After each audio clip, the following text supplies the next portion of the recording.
Minuit, minuit, l'heure de la liberté, l'heure de la libération. Il y en a qui disent minuit, l'heure du crime, mais nous préférons minuit, l'heure de la liberté, de la libération. Lorsque Moïse avertit le pharaon d'Égypte, c'est un pléonasme, mais c'est pas grave. Lorsque Moïse avertit le pharaon que la mort des premiers-nés, la 10e plaie, allait s'abattre sur l'Égypte, il prit soin de prévenir le pharaon de l'heure précise à laquelle arriverait cette 10e plaie, la plaie de la mort des premiers-nés, en le prévenant qu'à minuit précisément, tous les premiers-nés d'Égypte, depuis le premier-né du pharaon lui-même, assis sur son trône, jusqu'au premier-né des esclaves et des animaux, tous allaient être tués par cette mort des premiers-nés, la 10e plaie. Il y avait déjà eu 9 plaies. Mais les 9 plaies, le pharaon était intraitable, il ne voulait pas libérer les esclaves. C'était un esclavagiste. Par contre, la 10e plaie, il craqua. Maintenant, la question se pose. Dans les 9 premières plaies, Moïse n'avait jamais annoncé au pharaon à quelle heure viendrait la plaie. Pourquoi, brusquement, il lui annonce que la plaie viendra à minuit? Qu'est-ce qu'il y a de spécial? Quel rapport spécial entre l'heure de minuit et la libération des enfants d'Israël d'Égypte, la libération de tous les êtres humains, parce que la libération des enfants d'Israël préfigure la libération totale de tous les êtres humains, de tout l'esclavage intérieur et extérieur, politique et psychologique, etc., etc. Alors, finalement, dans la Bible, vous savez, dans la Torah, chaque mot est précis. Si Moïse n'avait pas prévenu le pharaon que que la plaie viendrait à minuit, peut-être cette plaie n'aurait pas pu venir. Mais enfin, quel rapport entre l'heure de minuit et la mort des premiers-nés et la libération des enfants d'Israël, la libération de tous les êtres humains de l'esclavage égyptien, le plus abominable esclavage qui n'ait jamais existé? Parce que vous savez que l'Égypte, c'était la plus grande dictature de toute l'histoire de l'humanité. Hein. Toute la société était esclave du pharaon. Les gens avaient tous vendu leurs terres pendant les famines. Et le pharaon était le propriétaire unique de toutes les richesses d'Égypte. Bon, mis à part la tribu des prêtres qui, elle, gardait son indépendance, mais c'était exceptionnel. C'était l'exception qui confirme la règle. Et puis, il y a une deuxième question qu'on se pose dans cette mort des premiers-nés, c'est que pour la première fois, les esclaves, les Hébreux qui attendent leur libération, pour se protéger de Dieu et de l'ange de la mort qui vont descendre sur l'Égypte et tuer tous les premiers-nés, ils doivent abattre le dieu de l'Égypte, c'est-à-dire l'agneau, puisque la fête de Pessah, c'est également la fête de la libération de la nature. Hein. C'est le premier des 12 signes astrologiques du zodiaque, puisque la libération des Hébreux a eu lieu le premier mois du printemps, qui est le mois de la renaissance de la nature, qui est placé sous la constellation du premier des 12 signes du zodiaque, le bélier. Et l'agneau, bien sûr, c'est la force primordiale, juvénile du bélier. Donc pendant tout ce mois du printemps, le mois de Nissan en hébreu, selon le calendrier hébraïque, toute l'Égypte se prosternait devant l'agneau pascal, adorait, vénérait le jeune bélier, puisque c'était la constellation du bélier et que les Égyptiens étaient de grands astrologues et qu'ils vénéraient les signes astrologiques. Et puis donc, pour la première fois, les Hébreux doivent prendre le sang de l'agneau pascal, qu'ils doivent eux-mêmes sacrifier pour le Dieu unique, le Dieu universel, et ils doivent en enduire les montants de leurs portes en le mêlant au sang de leur circoncision. Et cela les protégera de l'ange de la mort. Dans les 9 premières plaies, les Hébreux n'avaient absolument besoin de faire aucun signe de protection. Pourquoi d'un seul coup, il faut ce signe de protection? Qu'est-ce qui se passe? Qu'est-ce qu'elle a de spécial, cette mort des premiers-nés? Alors, il y a des commentateurs qui disent, c'est parce que dans les 9 premières plaies, l'ange de la mort était limité dans sa façon de tuer les Égyptiens. Quelquefois, c'était parce que l'eau se transformait en sang, donc ils mouraient tous de soif. L'autre fois, c'était les grenouilles, les sauterelles, la grêle, etc., les fameuses 10 plaies d'Égypte. Mais la 10e plaie, l'ange de la mort n'a aucune limite, il peut faire ce qu'il veut. Dans ce cas-là, il ne fait plus de différence entre les bons et les mauvais, les justes et les impies. Donc pour la première fois, les esclaves hébreux qui étaient dans le camp des bons ont dû faire un signe de protection. Mais il y a une raison beaucoup plus profonde à cela, une raison beaucoup plus profonde, parce que vous savez que dans la Torah, dans la Bible, il y a un sens caché, un sens très profond, et qu'on appelle dans la vieille tradition la Kabbale, qui signifie la réception, parce que la Kabbale, elle vient de certains êtres exceptionnels, certains grands maîtres spirituels, qui sont capables de se vider complètement de leur ego. Une fois qu'ils sont complètement vidés de leur ego, ils peuvent être remplis par une lumière divine qui leur dévoile les secrets cachés, le code secret de la Bible, le code secret de la Torah. Et puis, il existe une dimension encore plus profonde que dévoilera le Messie quand il sera là. Et puis, à l'autre époque, il y a déjà un avant-goût de cette Torah messianique par un dévoilement supplémentaire du code secret qui est caché dans la Torah. Alors tenez-vous bien, nous allons maintenant commencer à expliquer ce code secret caché de la Torah. Quel est le sens caché, le sens secret, le sens mystérieux du rapport entre la plaie des premiers-nés et minuit, précisément. Et aussi, quel est le sens de ce signe de protection, ce double signe de protection, à savoir le sang de l'agneau et le sang de la circoncision que les Hébreux, les esclaves, doivent pour la première fois mettre sur les montants de leurs portes afin de se protéger de l'ange de la mort. Eh bien, la raison, c'est que vous savez que chaque partie du temps est soumise à l'influence d'une certaine force spirituelle. La première moitié de la nuit, c'est la sévérité, la rigueur de Dieu qui se dévoile, et c'est pour ça que même physiquement, tout devient de plus en plus noir. Par contre, la deuxième moitié de la nuit, à partir de minuit, est placée sous le signe de la bonté de Dieu. Et c'est pour ça qu'à ce moment-là, tout devient de plus en plus clair. Et le pharaon, qui était un grand initié, vous savez que les prêtres égyptiens étaient de très grands initiés, et Moïse d'ailleurs avait été éduqué à la cour du pharaon. Finalement, il avait préféré s'unir aux esclaves que de devenir pharaon lui-même, puisque le pharaon voulait que Moïse, qu'il considérait comme son petit-fils, il avait été recueilli, sauvé des eaux, adopté par sa fille, la fille du pharaon, Bathia, et la fille du pharaon l'avait fait passer pour son propre fils. Donc le pharaon le considérait comme son petit-fils. Bon, finalement, quand il s'est rendu compte que c'était un Hébreu qui luttait pour la libération de tous les esclaves, alors il s'était fâché, il avait condamné Moïse à mort et Moïse avait dû s'enfuir.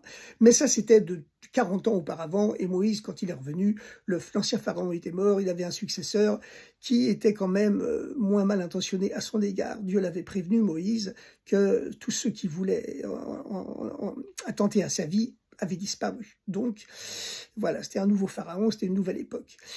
Mais finalement, le pharaon était un grand initié. Il savait très bien que lorsque Dieu donne la vie au monde, eh bien, chaque partie du temps est placée sous l'influence de cette force spirituelle. La première moitié de la nuit sous le signe de la rigueur et la deuxième sous le signe de la bonté. Par contre, l'instant de minuit, c'est un instant qui est au-delà de cette notion de justice entre bonté et sévérité et rigueur, qui fait que, voilà, le pharaon le savait, tout le monde le sait, si quelqu'un, dans la justice divine, pêche et est mauvais, eh il doit recevoir sur lui la rigueur, la sévérité divine, et s'il fait le bien, il doit recevoir la bonté divine, la récompense, la bonté divine. Mais Moïse a voulu dire au pharaon, attention, la mort des premiers-nés ne va pas venir de l'habituelle balance de la justice entre la rigueur de la première moitié de la nuit et la bonté de la deuxième moitié. L'instant de minuit, c'est l'instant qui lie les deux parce qu'il est au-delà des deux. C'est le moment où se dévoile l'essence de l'amour de Dieu pour Israël, pour ses enfants, pour les esclaves de l'époque. Si bien que même s'ils ont péché, ils seront libérés quand même. Pourquoi avaient-ils péché, les Hébreux? Parce qu'en réalité, les Hébreux en Égypte adoraient les idoles comme les Égyptiens. Ils adoraient les idoles comme les Égyptiens. Ils croyaient dans le Dieu unique, mais en même temps, ça ne les empêchait pas d'avoir des sous-dieux, des idoles dans lesquelles ils croyaient. Et si les 9 premières plaies étaient des plaies, entre guillemets, pédagogiques, elles ne venaient pas pour punir les coupables, elles venaient pour apprendre aux Égyptiens qu'il y a un Dieu qui existe. Or, malheureusement, les Égyptiens, à l'époque, étaient descendus à un tel niveau d'idolâtrie, de magie noire, c'était une civilisation extrêmement immonde, la plus immonde peut-être de toute l'histoire de l'humanité. Eh bien, voilà, les pharaons épousaient leurs sœurs et ils s'en glorifiaient, l'inceste était généralisé, c'était vraiment une civilisation abominable, sans parler de la magie et de l'idolâtrie. Eh bien, les 9 premières plaies, elles venaient pour faire comprendre aux Égyptiens qu'il y avait un Dieu qui était au-dessus de la nature, un Dieu qui est au-dessus de la nature et qui peut briser les lois de la nature comme il veut. Les Égyptiens, le pharaon notamment, croyaient en un Dieu unique, une force unique qui règle l'horloge du monde. Mais ils croyaient en un Dieu qui, en même temps, a créé les lois de la nature, mais qui ensuite est rivé, soumis à ces lois de la nature que lui-même a créées. Et comme les lois de la nature veulent, à l'époque, qu'il y ait des hommes libres et des esclaves, il était hors de question de libérer les esclaves. Et par contre, Moïse voulait faire comprendre au pharaon que Dieu n'est pas du tout soumis aux lois de la nature, que c'est vrai, il a créé. Il existe un niveau de Dieu qui est complètement au-delà, au-dessus des lois de la nature et qui peut les changer et les briser comme il veut. Et c'est la raison pour laquelle, chaque fois que Moïse annonçait au pharaon qu'une des 9 premières plaies allait venir, il lui précisait très souvent avec cela tu comprendras, en hébreu, leman teda, bavour teda, bezot teda, avec ça tu comprendras, pour que tu comprennes, afin que tu comprennes qu'il y a un Dieu qui existe, qui est au-dessus de la nature et qui peut briser les lois de la nature comme il veut. Les Hébreux, comme eux, connaissaient par tradition l'existence de ce Dieu qui est au-delà de la nature. Eh bien, les 9 premières plaies ne les concernaient pas, puisqu'ils le savaient déjà que ce Dieu au-dessus de la nature existe. Dans le judaïsme, dans la traduction originelle de la Bible, le niveau de Dieu qui est au-dessus de la nature, c'est le nom de Dieu aux 4 lettres, le Yud, le Yud, le He, le Vav et le He, qui est une forme intraduisible du verbe être, qui signifie celui qui est, qui a été et qui sera en même temps. C'est une forme du verbe être qui inclut à la fois le présent, le passé et le futur, c'est-à-dire qui exprime le niveau de Dieu qui est au-delà du temps, donc aussi au niveau de l'espace.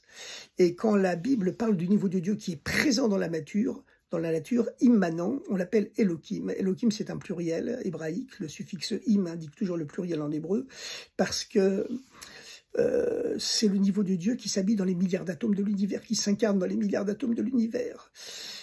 Et d'ailleurs, la valeur numérique, puisque chaque lettre hébraïque, c'est un chiffre, donc lorsqu'on additionne toutes les lettres d'un mot, ça donne un certain chiffre, et lorsque 2 mots totalisent la même somme numérique, eh bien, c'est ce qu'on appelle la guématria, la science des guématriotes. Lorsque 2 mots totalisent le même chiffre, la même somme numérique, ça signifie qu'il existe une identité de sens entre eux. Eh bien, justement, la valeur numérique du nom divin de Elohim, ce niveau de Dieu qui est immanent, qui est présent dans tous les atomes de l'univers, c'est égal à la même somme, 86, le chiffre 86, que le mot Hateva, qui veut dire la nature. Voilà, comme disait le fameux philosophe Spinoza au XVIIe siècle, qui était juif d'ailleurs, Baruch Spinoza, Dieu c'est la nature et la nature c'est Dieu. Ça c'est le niveau d'Elohim. Mais il existe un niveau de Dieu qui est pas seulement immanent mais transcendant. Ça c'est le niveau de l'être au présent, au passé, au futur, le fameux nom qu'on appelle chez les juifs Hachem, Yud, qui se compose de 4 lettres, non, le tétragramme, on l'appelle le tétragramme, parce que tétra c'est 4. Et voilà, Moïse voulait faire comprendre au pharaon que ce niveau de Yud Kevavke, le Yud, le He, le Vav et le He, l'être au présent, au passé, au futur, le niveau de Dieu qui est au-dessus du temps, au-dessus de l'onde de l'espace, puisque les deux sont liés, existe, et que Dieu n'est pas seulement immanent, Elohim, mais qu'il est aussi ou surtout transcendant, et puis il existe l'essence de Dieu qui est encore au-delà de la transcendance et de l'immanence qui peut unir les deux. Et c'est la raison pour laquelle, dans le judaïsme, on ne donne pas un nom unique à Dieu. Dieu est trop pour avoir un nom, mais on lui donne des noms différents selon la façon dont il se manifeste. Par la transcendance, c'est Hachem, par l'immanence, c'est Elohim, etc., etc. Alors, donc, les 9 premières plaies, je reviens là-dessus, elles venaient pour faire comprendre aux Égyptiens qu'il y a un Dieu qui existe. Comme les Hébreux savaient déjà que ce niveau de Dieu au-dessus de la nature existe, que la transcendance existe, ils n'étaient pas concernés par les 9 premières plaies. Par contre, la 10e plaie, elle vient pour tuer les premiers-nés. Elle vient plus pour faire comprendre. Les premiers-nés vont mourir, ils ne pourront plus rien comprendre. Elle vient pour punir. Elle vient pour punir les péchés, les fautes, et surtout le péché de l'idolâtrie, parce que c'est la source de toutes les fautes. Voilà.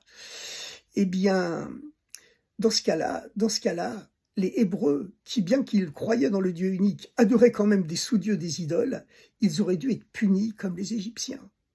Et dans ce cas-là, le pharaon se réjouit en disant « Ah, tu m'apportes une 10e plaie qui va punir les coupables, qui va punir les idolâtres, mais voilà, tes esclaves hébreux, même s'ils connaissent ton Yud-Kevavke, ton Hachem, ton nom de Dieu transcendant qui est au-dessus du monde, ils pratiquent l'idolâtrie en cachette, en sous-main, comme mes sujets égyptiens, donc ils seront punis aussi. » C'est pourquoi Moïse lui a répondu « Attention, la plaie viendra à minuit. » Ça veut dire qu'elle ne viendra pas par le jeu de l'équilibre des forces, bonté et sévérité, et la sévérité de la première moitié de la nuit, la bonté de la deuxième moitié, elle vient d'un niveau de ce qu'on appelle l'essence de Dieu, qui est au-delà de toute notion de justice, de bien et de mal, de bonté et de sévérité, de punition et de récompense. Elle vient justement, c'est le moment où se dévoile l'essence de l'amour d'un père pour ses enfants, et Dieu va sauver le peuple juif, il va sauver Israël, parce que ce sont ses enfants et qu'il les aime. Mais je précise que tout celui qui est capable d'adhérer à ce niveau-là, qu'il soit juif ou pas juif, il peut aussi dévoiler, bien sûr, cette essence de Dieu qui le bénit au-delà de toute notion de bonté et de sévérité. Et vous savez que dans toute l'Antiquité, hein, les êtres humains étaient au courant que Dieu dirige le monde par deux forces, hein, le yin et le yang au Japon, le yin et le yo en Chine. Voilà, mais évidemment, le pharaon lui aussi connaissait ces deux forces-là. Et c'est la raison pour laquelle Moïse lui dit, attention, attention, la plaie de minuit, la mort des premiers-nés, qui va apporter la libération au peuple juif, au peuple hébreu, comme on l'appelait à l'époque, on les appelait les enfants d'Israël, on ne les appelait pas encore les juifs, c'est venu plus tard, eh bien, elle ne vient pas de l'équilibre habituel entre les deux forces qui régissent le monde, la bonté et la rigueur divine. C'est un dévoilement de Dieu qui est au-delà de toute notion de justice humaine, de bonté, de sévérité, de rigueur, de punition, de récompense, etc. C'est le niveau où se dévoile l'essence de l'amour de Dieu pour Israël. Et chaque fois qu'un être humain, d'ailleurs, dévoile ce niveau en lui, eh bien, il peut recevoir la même bénédiction, quelle que soit sa couleur de peau, sa race, sa religion, ou même s'il n'en a pas. Mais je vais vous dire une chose, parce que la Bible, évidemment, elle parle du peuple juif, mais ensuite, elle parle du peuple juif en fonction de toute l'aventure humaine et qui doit se généraliser à l'ensemble de l'humanité, puisque lorsque viendront les temps messianiques, ce sera toute l'humanité qui adorera Dieu ensemble, dans une union totale, et qui se tournera uniquement vers Dieu. À cette époque-là, il y aura une telle richesse matérielle, d'ailleurs on est sur la voie, hein. Aujourd'hui, n'importe qui, il possède une voiture, il possède un smartphone, il possède des choses que même un millionnaire ne pouvait pas posséder il y a seulement 200 ou 300 ans. Mais enfin, ceci, et puis avec la durée de vie qui a doublé, ou même triplé, bon, enfin... Et on n'est encore qu'au début. On est encore qu'au début de cette progression. Je vous rappelle que les temps messianiques, c'est pas seulement, c'est pas un Père Noël qui va descendre du ciel, hein. C'est que toute l'humanité progresse sur les plans scientifiques et médicaux aussi pour arriver à un âge d'or qui fera que les hommes seront tellement saturés de biens matériels. Et puis il y aura une prise de conscience générale, voilà, et puis une prise de conscience universelle et qui fera que toute l'humanité se tournera vers Dieu. Bien, ça viendra, ça viendra. Et vous savez que le fait que Dieu a rendu la terre d'Israël au peuple juif à notre époque, ce qui est annoncé par tous les prophètes, qu'à la fin des temps, tous les juifs du monde reviendront en Israël, dans ce qu'on appelle la terre sainte, mais symboliquement, spirituellement, la terre sainte s'étendra au monde entier, ça veut dire que le monde entier sera saint, eh bien, c'est un signe avant-coureur des temps messianiques. Alors, chers amis, maintenant que nous avons compris pourquoi Moïse, a dû prévenir le Pharaon que la plaie ne viendrait pas par l'équilibre des forces habituelles entre la bonté et la rigueur, mais qu'elle viendrait du niveau de l'essence de Dieu, qui est celui d'un père pour ses enfants. Il faut comprendre pourquoi les Hébreux à l'époque, ont été dans l'obligation de mettre des signes de sang, le sang de l'agneau pascal et le sang de leur circoncision. Eh bien, la raison, c'est la suivante. C'est que, à l'époque, les Hébreux étaient esclaves, ils étaient des sous-hommes en Égypte, un peu comme pendant la Seconde Guerre mondiale par rapport aux nazis. Les Égyptiens, le moindre des contremaîtres égyptiens avait droit de vie et de mort, surtout les esclaves hébreux. Donc, pendant le 10e jour du mois de Nissan, Dieu a ordonné par l'intermédiaire de Moïse à tous les esclaves, à tous les Hébreux, de prendre l'agneau pascal, qui était le dieu de l'Égypte, pendant tout le premier mois du printemps, le mois de Nissan, dans le calendrier hébraïque, toute l'Égypte se prosternait devant le jeune bélier, puisque c'était le premier des 12 signes du zodiaque, qui est le signe du bélier, la renaissance de la nature, etc. Et les Égyptiens vénéraient les forces de la nature. Eh bien, le 10e jour du mois de Nissan, Moïse a transmis aux Hébreux cet ordre divin de prendre dans chaque maison, il faut avoir un agneau, il faut avoir le Dieu de l'Égypte. Et 4 jours plus tard, il devait le sacrifier pour le vrai Dieu. Pendant ces 4 jours, qui correspondent d'ailleurs aux 4 lettres du nom de Dieu, le Yud, le He, le Vav et le He, les Égyptiens rentraient dans les maisons juives et leur demandaient « Mais qu'est-ce que vous faites avec notre Dieu attaché au pied de votre lit? Ah, ça y est, vous vous êtes convertis totalement officiellement à notre idolâtrie ?»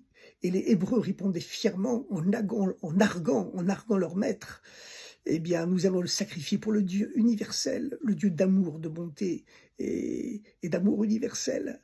Alors les Égyptiens, normalement, auraient dû massacrer les Hébreux.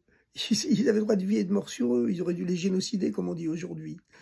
Les Hébreux les narguaient ouvertement, et ils les tuaient pour moins que ça auparavant. Eh bien, en agissant ainsi, les Juifs, les Hébreux, comme on les appelait à l'époque, les enfants d'Israël, ont fait preuve d'un tel sacrifice d'eux-mêmes, un don total de leur vie à Dieu, que ce don total de leur vie à Dieu a dévoilé le feu d'amour qui est au-delà de toute logique, qui brille pour chaque être humain, mais en l'occurrence pour le peuple juif. parce que cet amour, c'est vrai qu'il brille tout le temps, en permanence, mais il peut être couvert, comme les nuages qui cachent le soleil. Et comme c'était ce dévoilement de minuit, ce dévoilement de l'essence de Dieu qui est au-delà de toute notion de bonté, de rigueur, de justice, de bien, de mal, etc. C'est un niveau qui est tellement haut, qui est au-delà de toute logique. Il fallait que les Hébreux fassent preuve eux-mêmes d'un don d'eux-mêmes, d'un sacrifice d'eux-mêmes qui soit au-delà de toute logique. Et c'est la raison pour laquelle ils ont dû mêler à ce sang de l'idole, le sang de l'agneau pascal, le sang de leur circoncision. Parce que la circoncision, c'est également un commandement divin qui est au-delà de toute logique. C'est le niveau le plus haut du divin qui descend et qui s'incarne dans le niveau le plus bas de l'être humain. Et c'est la raison pour laquelle la circoncision est faite toujours à l'âge de 8 jours, parce que les chiffres ont un sens spirituel et une signification spirituelle. Le chiffre 7, c'est le chiffre sacré, certes, mais qui régit tout le cycle naturel du temps, et donc aussi de l'espace. Tandis que le chiffre 8, c'est le chiffre qui est au-delà du cycle naturel, au-delà de la nature. C'est le Dieu 1 qui fait irruption à l'intérieur du chiffre 7 et qui le transcende et le rend surnaturel. C'est la dimension du chiffre 8 qui est le chiffre de la circoncision. On fait la circoncision à un enfant à l'âge de 8 jours. Donc la leçon de cela, c'est que chacun de nous doit être capable de se transcender. Chacun de nous doit être capable de se donner à Dieu au-delà de toute logique. Parce que la logique, elle enferme l'homme quelque part dans une prison, parce que l'intellect humain, même celui d'Einstein, il est toujours limité. Et donc, l'être humain doit être capable de se donner à Dieu au-delà de toute logique. Et c'est seulement cela, par une bonté et une gentillesse qui sont au-delà de toute logique, et c'est seulement cela qui dévoile l'essence de Dieu, l'essence de l'amour de Dieu pour le peuple juif et par l'intermédiaire du peuple juif pour l'ensemble de l'humanité. Cette essence de l'amour de Dieu qui est également au-delà de toute notion de punition, de récompense, de bien, de mal. Ça ne signifie pas que le mal et le bien soient égalité. C'est sûr qu'il faut choisir le bien et même faire le bien au-delà de toute logique. Mais c'est cela justement qui dévoile l'essence de l'amour de Dieu pour Israël et pour toute l'humanité lorsque le Messie sera là. Puisque c'est ce dévoilement de minuit qui est au-delà de la sévérité et de la bonté, au-delà de toute la logique humaine. Alors, chers amis, plus de bonté, plus de gentillesse, et c'est ainsi que se dévoile le Messie qui est en nous. À très bientôt, et bonne sortie d'Égypte.